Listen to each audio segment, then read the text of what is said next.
కీర్తనలు 21.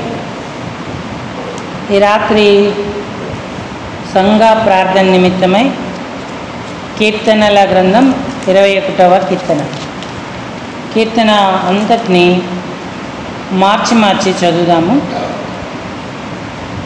యెహోవా రాజు నీ బలమును బట్టి సంతోషించుచున్నాడు, నీ రక్షణను బట్టి అతడు ఎంతో హర్షించుచున్నాడు.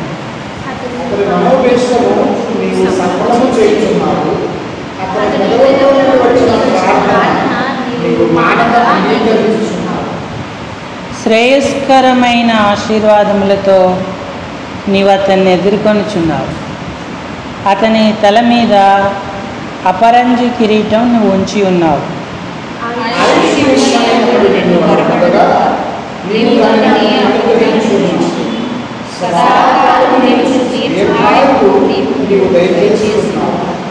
నీ రక్షణ వలన అతనికి గొప్ప మహిమ కలిగిన గౌరవ ప్రభావములను నీవు అతనికి ధరింపజేసి ఉన్నావు.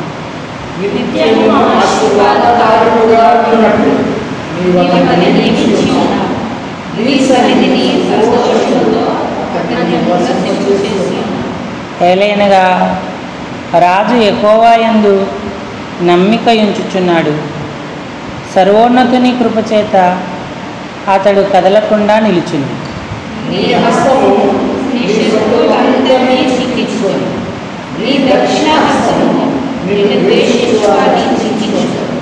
నీవు ప్రత్యక్షమైనప్పుడు వారు అగ్నిగుండం వలె అగుదురు. తన కోపము వలన యెహోవా వారిని నిర్మూలము చేయును, అగ్ని వారిని దహించును.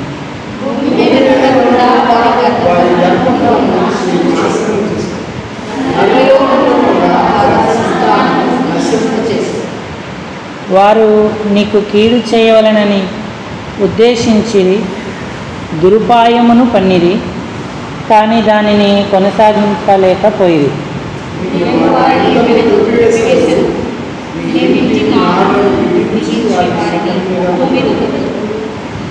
పదమూడు అందరం చూద్దాం. యెహోవా నీ బలమును బట్టి నిన్ను హెచ్చించుము, మేము గానము చేయుచు నీ పరాక్రమమును కీర్తించము. చాలండి.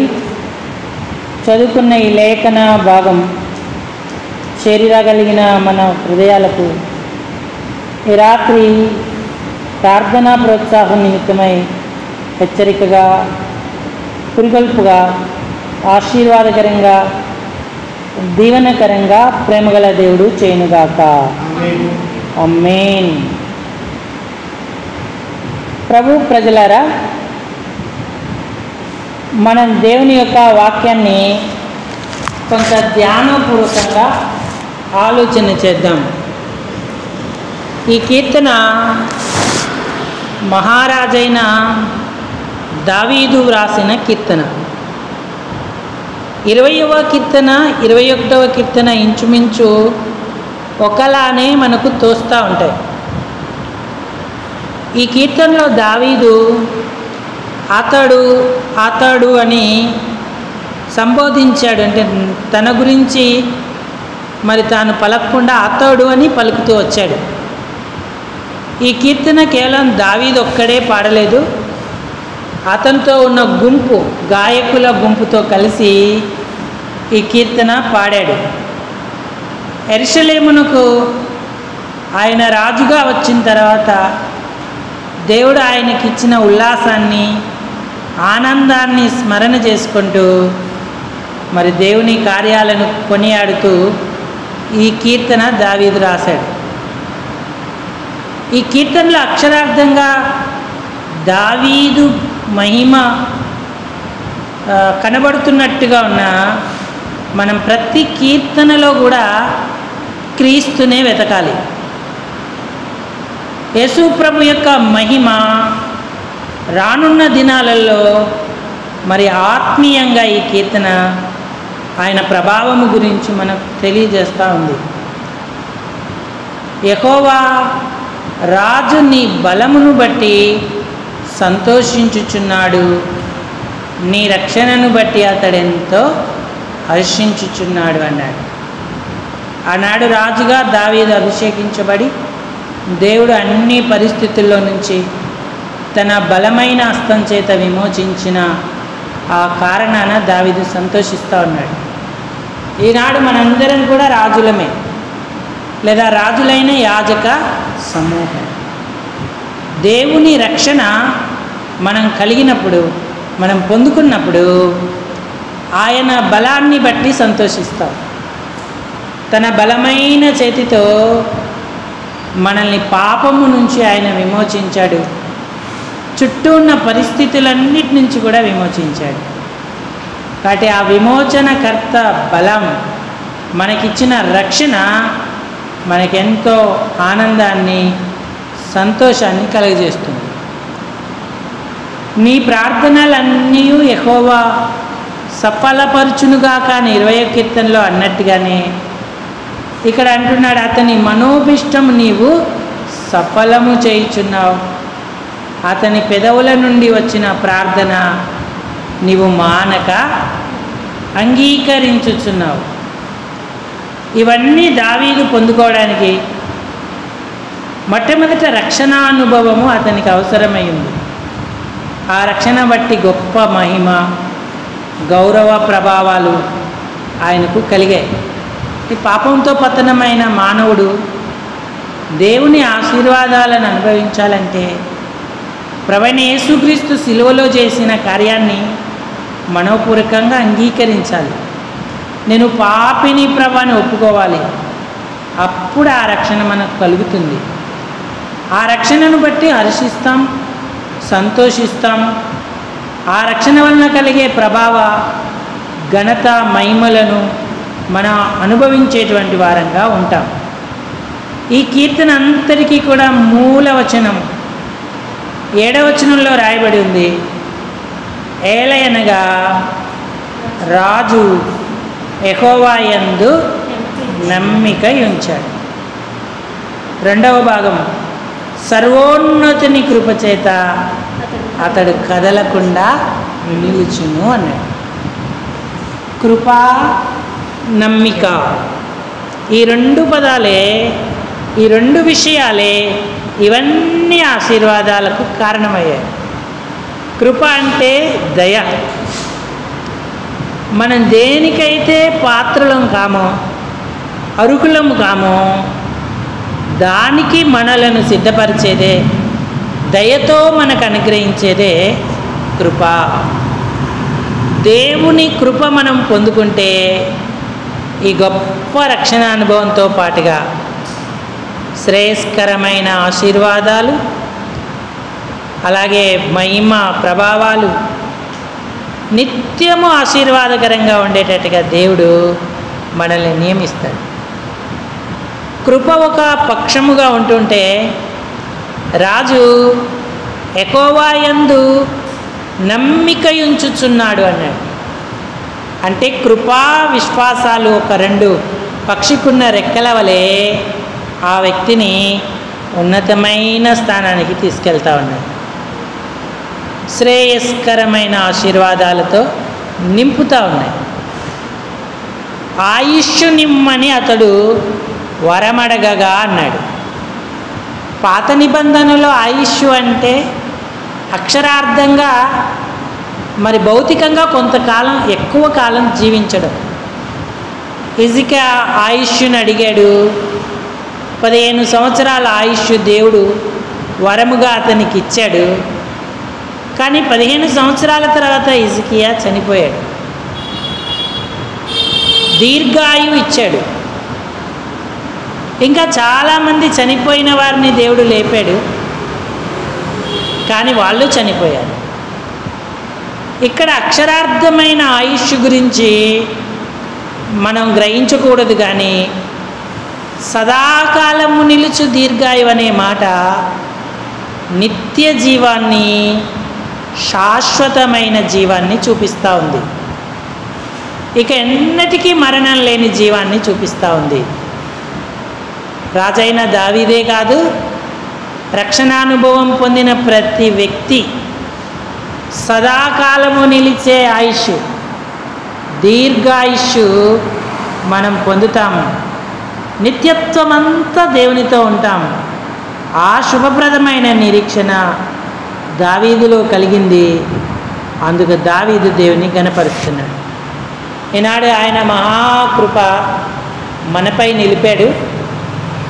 మనకున్న కొంచెము విశ్వాసంతో, నమ్మకముతో ఆయన మీద ఆధారపడుతూ రక్షణానుభవమే కాదు, ఈ శ్రేయస్కరమైన అనుభవాలను పొందుతూ ప్రార్థన ఆలకింపబడుతూ దేవుని సన్నిధిలో ఉల్లసిస్తూ మనం నడుచుకునేటువంటి వారంగా ఉండాలి.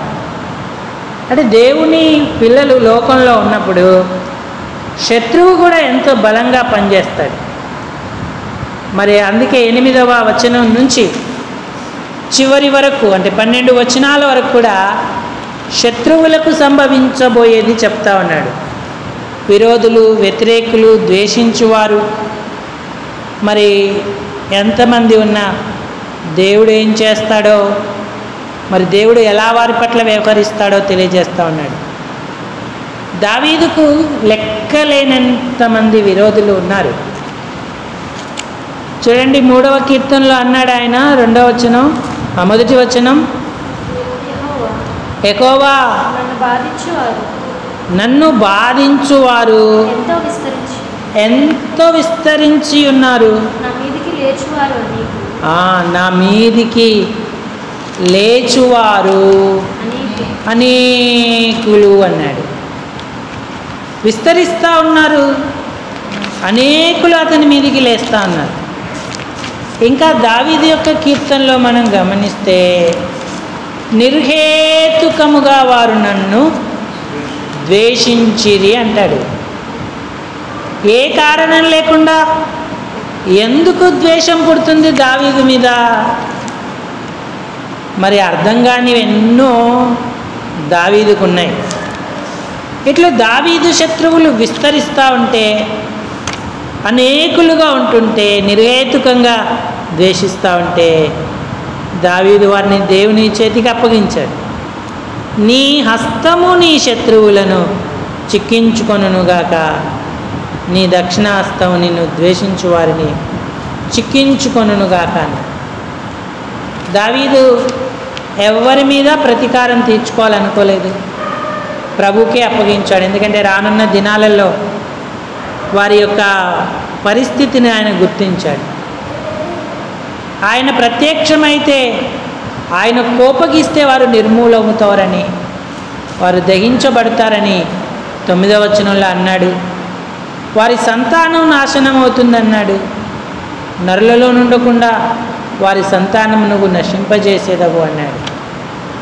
దావీదు అభిషిక్తుడు, మోషే కూడా అభిషిక్తుడు. ఇశ్రాయేలుకు విరోధంగా లేచిన ఫరో, అతని తొలి సంతానం, అతని పశువులు, ఐగుప్తులో ఉన్నవన్నీ కూడా నాశనమైపోయాయి. ఎన్ని పర్యాయాలు హెచ్చరిక చేసినా ఇశ్రాయేలీలకు వ్యతిరేకంగా, మోషేకు విరోధంగా చేయడం ఫరో మానలేదు. హృదయాన్ని కఠినపరుచుకున్నాడు. ఐగుప్తంతా నాశనమయ్యేదాకా ప్రయత్నం చేశాడు. చివరికి అతనితో ఉన్న ఫరో రాజోద్యోగులే అన్నారు, నీకు ఇంకా గ్రహింపుకు రావట్లేదా?